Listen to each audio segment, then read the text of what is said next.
Hey, welcome to Goose Creek Fly Fishing. My name is Trent, and today we're going to tie the Thunder Creek. The Thunder Creek is an older pattern. It's been around since the early 60s, but it is a baitfish streamer imitation pattern that is very effective at catching bigger fish that want to eat baitfish. So I think you could probably size this up or maybe go to a stainless steel hook and fish this saltwater just as effectively.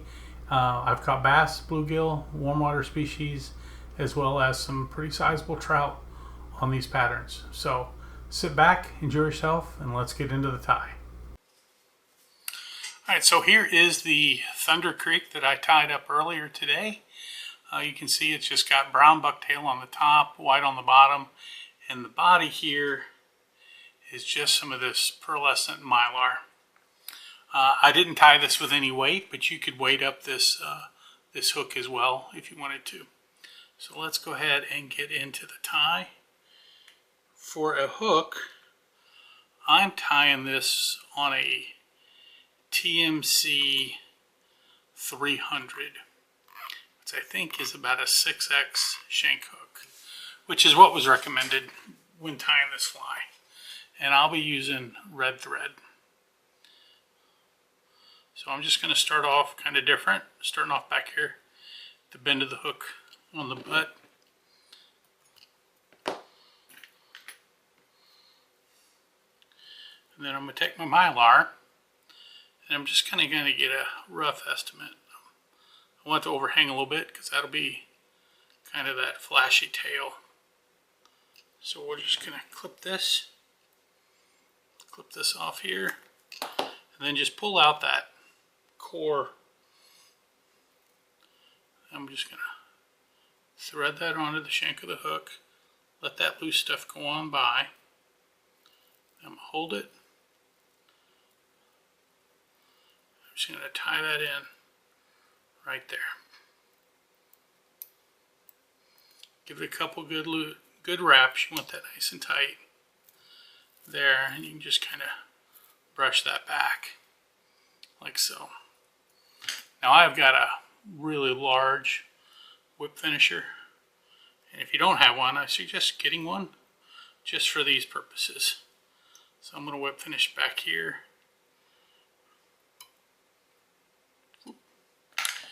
Go ahead and snip that off, and then I'm going to take some Sally Jansen's and apply that really good there.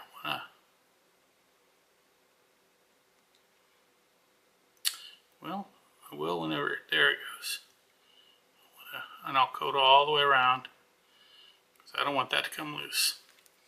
Here we go.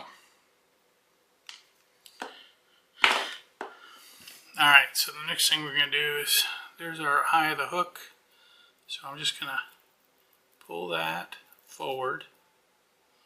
Get the line out of my fingers. Pull that out forward.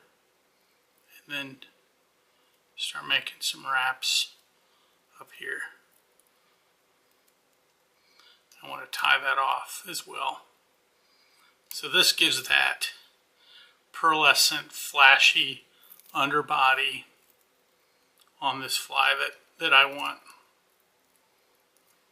And I'm just folding that stuff back. If it comes through the bucktail, it'll just look more flashy, which isn't a bad thing. So at this point, I'm going to back the thread up because this is where I'm going to want the gills to be. And I just want an idea of how far back that's going to be. So let me clip off that thread. Now, take your bucktail. Here's the thing about bucktail. Down here towards the base, if you select hairs down there, it flares more because this hair is a little more hollow than the hair at the tip. So if you pick hairs up here at the tip, they tend not to flare as much. So nice little tip for you. So I'm just gonna, and you don't want a bunch of hair. I'll show you how much I'm clipping once I get this off. That may be even a little too much. So I got a little piece here. If I twist it, it's a little bigger than the eye of the hook. So I'm just going to clean up these cut ends. That'll help me here in just a minute. So now I'm going to roll this over. So this will be the belly, and this is what's called reverse tying. So I'm tying it in and see how the material's facing that way. That's a reverse tie. You see this is real popular with pike patterns and other where they want a lot of width, but they don't want a lot of weight. So they'll reverse tie. They do it a little different than we're going to do for this pattern, but it's the same kind of idea. For the top, I'm just using my brown. And I just got to find some good brown hair here. And again, I don't want a bunch. You know, you can overdress this fly pretty quick if you're not careful. So I'm just going to, same thing, come in on this side. I'm going to tie it in.